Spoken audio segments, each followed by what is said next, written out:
கமல்ஹாசன் அவர்கள் நடித்து 1980ஆம் ஆண்டு ஜூலை மாதம் வெளியாகி mega hit, super duper hit அடித்த படம் தான் குரு. அந்த ரிவ்யூ தான் இப்ப பார்க்க போறோம். பொதுவா தமிழ் சினிமால ஃபைட் அப்படினாலே நம்ம சூப்பர் ஸ்டார் ரஜினிகாந்த் தான் ஞாபகம் வருவாரு. ஃபைட்டுக்கு ரஜினி அப்படின்னு பாட்டிலே இருக்கு, ஒரு பாட்டிலே இருக்கு. கமல்ஹாசனை அவரை எடுத்துக்கொண்டா நடிப்புக்கும் நடனத்துக்கும் பேர் போனவர் தான் எல்லோருமே நினைச்சிட்டு இருக்கோம். ஆனால் உண்மையிலேயே இந்தியாவிலேயே கமல்ஹாசன் அவர்களை அடித்துக்கொள்ள ஃபைட்லயும் ஆள் கிடையாது அப்படிங்கறதுதான் உண்மை. அதற்கு எடுத்துக்காட்டாக சொல்லணும்னு சொன்னா, அப்பயே தூங்காதே தம்பி தூங்காதே, எனக்குள் ஒருவன், விக்ரம், இந்த படங்கள்லாம் சொல்லலாம். இப்ப கூட விஸ்வரூபம் படத்தை எடுத்துக்கங்க, எவ்வளவு அருமையான சண்டை காட்சிகள்லாம் வச்சிருப்பாரு பாருங்க. விருமாண்டி படத்தெல்லாம் எடுத்துக்கங்க, அவ்வளவு அருமையாக இருக்கும். ஆனால் நீங்க தூங்காதே தம்பி தூங்காதே, எனக்குள் ஒருவன் இந்த படத்தை ஃபைட் எல்லாம் பாத்தீங்க அப்படின்னு சொன்னாக்க, கமல்ஹாசன் தாண்டா ஃபைட்னாலும் அப்படின்னு நம்பிடுவீங்க.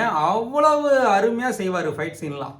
இந்த குரு வந்து என்ன கதை அப்படின்னு சொன்னா, ராபின்ஹுட் கதை தான். இது 1973ஆம் ஆண்டு ஜுக்னு அப்படிங்கிற இந்தி படம் தான். இந்த இந்தி படத்துல வந்து தர்மேந்திரா நடிச்சிருப்பாங்க, ஹேமமாலினி நடிச்சிருப்பாங்க. அந்த படத்தோட ரீமேக் தான் இந்த குரு. என்னதான் ரீமேக்கா இருந்தாலும் கமல்ஹாசன் அவர்கள் வித்தியாசம் காமிப்பார் இல்லையா, பின்னி பெடல எடுத்திருப்பாரு. தர்மேந்திரா படத்தை நடிச்ச படத்தை பார்த்துட்டு இதெல்லாம் பார்த்தா ரொம்ப பாரா இருக்கும். ஜுக்னுலாம் வந்து கிட்டக்கே நிக்க முடியாது. ஜுக்னுங்கிற அந்த இந்தி திரைப்படம் 1973ஆம் ஆண்டு வெளியானது. இது 1980ஆம் ஆண்டு வெளியானது. எது? கமல்ஹாசன் அவர்கள் நடித்த குரு. அப்ப கிட்டத்தட்ட 7 ஆண்டு இடைவெளி இருக்கு. அதற்கேற்ற மாதிரி டெக்னிக்கல் இருக்கு இல்லையா. படத்தை இயக்குனதும் பாத்தீங்கன்னா ஸ்டைலிஷ் இயக்குனர் ஐவி சசி அவர்கள். படம் வந்து அவ்வளவு ஸ்டைலிஷா இருக்கும். கமல்ஹாசன் அவர்களுக்கு ஜோடி ஸ்ரீதேவி சொல்லவா வேணும். ஒரு கட்டத்துல ஸ்ரீதேவி அவர்களுக்கு வந்து அவங்களுக்கே தெரியாம கொஞ்சம் போதை ஆயிருவாங்க, கலந்து கொடுத்துருவாங்க. அப்போ ஒரு பாட்டெல்லாம் இருக்கும் பாருங்க. ஸ்ரீதேவி அவர்கள் நடிப்பு உண்மையிலேயே யாரோட நடிச்சாலும் சரி, சூப்பர் ஸ்டார் ரஜினிகாந்தோட நடிச்சாலும் சரி, கமல்ஹாசன் அவர்களோட நடிச்சாலும் சரி, அவங்களுக்கு ஈக்குவலா ஒரு சில சீன்லாம் அவங்களை தூக்கி சாப்பிட்டுருவாங்க. ஜானி படத்தை பார்த்தாலே நமக்கு தெரியும், அவ்வளவு பிரமாதப்படுத்திருப்பாங்க. அந்த பாடல் சீன்ல எல்லாம் பாத்தீங்கன்னா ஸ்ரீதேவி அவர்கள் தான் வின் பண்ணிருப்பாங்க. அப்படி நடிச்சிருப்பாங்க. இந்த படத்துல கமல்ஹாசன் அவர்களின் தந்தையாக முத்துராமன் நடிச்சிருப்பாங்க. முத்துராமன் வந்து சின்ன வயசுலயே கமல்ஹாசனே அவங்க தாயாரையும் விட்டுட்டு தேச துரோகிங்கிற பட்டத்தை சுமந்துக்கிட்டு எஸ்கேப் ஆயிடுவார். அவர் தப்பிச்சு போயிடுவார். அதுக்கப்புறம் குடும்பத்தோட சேரவே முடியாது. கமல்ஹாசன் அவர்களின் தாயார் வந்து சின்ன கமல்ஹாசனா ரொம்ப பாடுபட்டு வளர்ப்பாங்க. ஆனால் ஒரு லேண்ட்லார்டு வந்து அவங்கள்ட்ட தப்பா நடக்கும்போது அந்த லேண்ட்லார்டு வந்து கமல்ஹாசன் அவர்களின் அம்மாவை கொன்றுவார். இதை பார்த்தா கமல்ஹாசன் அவர்கள் பதிலுக்கு அந்த லேண்ட்லார்டை கொன்னுட்டு தப்பிச்சு ஓடி வந்துருவாரு சின்ன வயசுல. இப்ப அப்படியே பெரிய கமல்ஹாசனை காமிப்பாங்க. மிகப்பெரிய பணக்காரனா இருப்பாரு. அவங்க அம்மா பேர்ல பார்வதி நிலையம் அப்படிங்கிற ஒரு ஆசிரமத்தை நடத்திட்டு வருவாரு.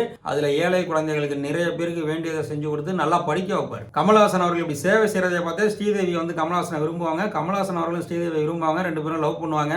ஒரு கட்டத்தில் ஸ்ரீதேவி வீட்டுக்கு போகும்போது தான் கமல்ஹாசன் அவர்களுக்கு தெரியும், ஸ்ரீதேவியோட அப்பா தான் கமல்ஹாசன் சின்ன வயசுல கொன்னார் இல்லையா அந்த லேண்ட்லார்டு அவருன்னு சொல்லி. இதனால கமல்ஹாசன் அவர்கள் வந்து பொண்ணவனோட பொண்ணையே நம்ம வந்து லவ் பண்றதா, அந்த பொண்ணுக்கு தெரிஞ்சா என்ன ஆகும் அப்படின்னு சொல்லி ஸ்ரீதேவி அவாய்ட் பண்ணிக்கிட்டே வருவாரு. இது ஸ்ரீதேவிக்கு ஏன்னு புரியாது, ரொம்ப மனசு நொந்து போயிருவாங்க. இதுக்கு இடையில பாத்தீங்க அப்படின்னு சொன்னா, குரு அப்படின்னு ஒரு கொள்ளைக்காரர் இருப்பாரு. பணக்காரர்கிட்ட இருந்து திருடி ஏழைகளுக்கு கொடுப்பாரு இல்லையா, அது ஏழைகளுக்கு கொடுக்குற சினிமால தான் தெரியும். ஆனா போலீஸுக்கு தெரியாது இல்ல. பணக்காரர்கிட்ட இருந்து இந்த மாதிரி குரு கொள்ளையடிச்சிட்டு இருக்காரு, அவரை பிடிக்கணும் அப்படின்னு சொல்லி போலீஸ் இந்த படத்துலயும் 1980லயும் வில்லன் யாருன்னு பாத்தீங்கன்னா நம்ம எம்என் நம்பியார் அவர்கள் தான். நம்பியார் அளவுக்கு இவ்வளவு ஒரு லாங் பீரியட்ல வில்லனா நடிச்ச, அதுவும் இவ்வளவு படங்கள், அவ்வளவு படங்கள்ல வில்லனா நடிச்ச ஒரு நடிகர் உலகத்துல வேறங்க இருப்பாரானே தெரியல. இருக்க மாட்டாங்கன்னு தான் நினைக்கிறேன். அந்த குரு வேற யாரும் இல்ல, இந்த மாதிரி பணக்காரங்கள்ட்ட இருந்து கொள்ளையடிச்சு பார்வதி நிலையத்தை நடத்திட்டு இருக்கிறது நம்முடைய சூப்பர் ஆக்டர் உலகநாயகன் கமல்ஹாசன் அவர்கள் தான். இது போலீஸுக்கெல்லாம் தெரியாது, யாருக்குமே தெரியாது. ரகசியமா பண்ணிட்டு இருப்பார். அதுவும் ஒரு கட்டத்துல போலீஸ் ஆபீசர் வீட்டுக்குள்ளேயே போயிட்டு அந்த எலக்ட்ரிஷியன் மாதிரி வேஷம் கட்டிட்டு போவாரு பாருங்க. தலையில அந்த மொட்டை அதை வச்சுக்கிட்டு பட்டையெல்லாம் போட்டுக்கிட்டு ஒரு அந்த டயலாக்லாம் அதுக்கேற்ற மாதிரி பேசிக்கிட்டு கலக்கலா இருக்கும். போலீஸ் ஆபீசர் வீட்டுக்குள்ளேயே கரண்டை கட் பண்ணிட்டு அவருக்கு வேண்டிய பொருளை திருடிட்டு வருவார். அந்த சீன்லாம் சூப்பரா இருக்கும். அப்புறம் தூம் படத்துல வர மாதிரி அப்பயே சீன்லாம் எடுத்திருப்பாங்க. மிகப்பெரிய ஒரு வைரத்தை வந்து பாதுகாப்பா வச்சிருப்பாங்க.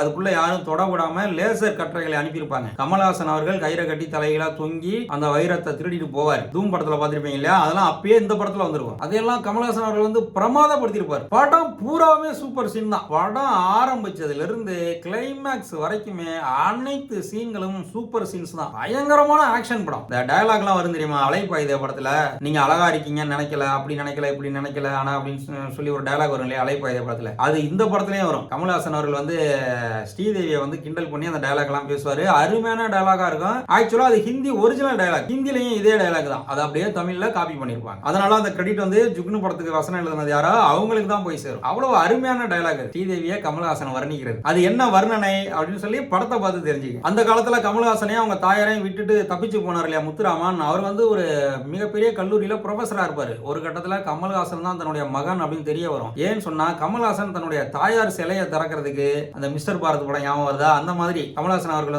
அனாதை ஆசிரமம் நடத்துவாரு. அதுல தன்னுடைய தாயார் சிலையை திறக்கிறதுக்கு முத்துராமன் அவர்களை கூட்டிருப்பார். மதிப்புக்குரிய ப்ரொஃபஸரா இருக்காருன்னு சொல்லி அப்பதான் முத்துராமன் அவர்களுக்கு தெரிய வரும், ஆகா கமல்ஹாசன் தன்னுடைய பையன் அப்படின்னு சொல்லி. இப்ப போலீசாருக்கும் குரு யாருன்னு தெரிஞ்சு போயிடும். குரு கமல்ஹாசன் தான் சொல்லி போலீசார் இப்படி விசாரிக்கும் போது இவர் தான் அவங்க அப்பா அப்படிங்கறதான் தெரிஞ்சு போயிடும். அதனால எம்என் நம்பியார் முத்துராமனை கடத்திட்டு போய் கமல்ஹாசனை மிரட்டுவாரு. கிளைமேக்ஸ்ல கமல்ஹாசன் முத்துராமன் எல்லாம் காப்பாத்தி ஸ்ரீதேவியும் வில்லன் இருந்து காப்பாத்தி எம்என் நம்பியார போலீஸ்ட பிடிச்சு கொடுத்தாரா. இவரே குருங்கிற பேர்ல நிறைய கொள்ளையடிச்சிட்டு இருந்தாரு.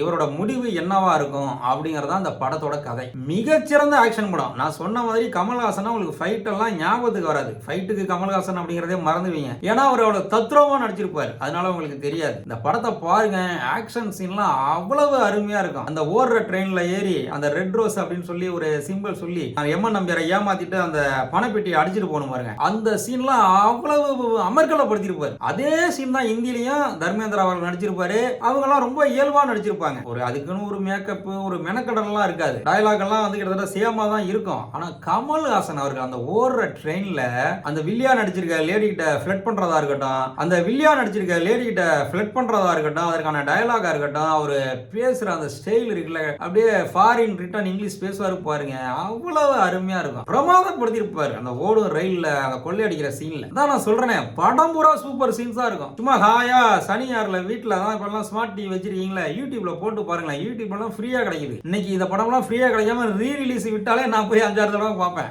அவ்வளவு அருமையான படம். ஐவி சசி அவர்கள் ரொம்ப ஸ்டைலிஷா எடுத்திருப்பாரு. 1980ல எடுத்த மாதிரியே தெரியாது. இப்போ ஏதோ 90ஸ்ல எடுத்த மாதிரி இருக்கும் உங்களுக்கு பாத்தீங்கன்னா. காமெடிக்கு கமல்ஹாசன் அவர்கள் கூட ஒய்ஜி மகேந்திரன் நடிச்சிருப்பாரு. கடைசியா ஒரே ஒரு முயற்சி, ஒரு பெரிய பொருளை கொள்ளையடிச்சுட்டு இதை தொட விட்டுலான் இருக்கேன், நீ தான் அந்த ஆசிரமத்தை பாத்துக்கணும் அப்படின்னு சொல்லிட்டு கமல்ஹாசன் கடைசி கொள்ளை முயற்சிக்கு தயாராவாரு. போலீசாரும் அவரை பிடிக்க தயாரா இருப்பாங்க. அதுதான் கிளைமேக்ஸ். கிளைமேக்ஸ்ல என்ன நடந்துச்சு, கமல்ஹாசன் மாட்டினாரா, எம்என் நம்பியாரின் கதி என்ன ஆனிச்சு, கமல்ஹாசன் ஸ்ரீதேவியோட அந்த லவ் என்ன ஆனிச்சு, ரெண்டு பேரும் இணைஞ்சாங்களா அப்படிங்கறதான் கிளைமேக்ஸ். இந்த மாதிரி ரொம்ப ரேரா தான் பார்க்க முடியும் கிளைமேக்ஸ் பரபரப்பெல்லாம் ஒரு சில சினிமால. ரொம்ப அருமையான திரைப்படம். சும்மாவா ரஜினி கமல்லாம் இன்னும் நடிச்சிட்டு இருக்காங்கன்னு சொன்னா, கமல்ஹாசன்லாம் இன்னும் பல வருஷம் நடிக்கலாம். அப்பதான் தமிழ் சினிமாலாம் இன்னமும் ஹாலிவுட் தரத்துக்கு அடுத்தடுத்து போகும். கமல்ஹாசன் அவர்களின் தீவிர ரசிகனாக அவருக்கு ஒரு வேண்டுகோள், நீங்க என்ன ஹீரோவாவே நீங்களும் ரஜினியும் இன்னும் நிறைய படங்கள் நடிக்கணும், எங்களுக்கெல்லாம் விருந்து படைக்கணும், திரை விருந்து படைக்கணும். வாழ்த்துக்கள் கமல்ஹாசன் அவர்களுக்கு.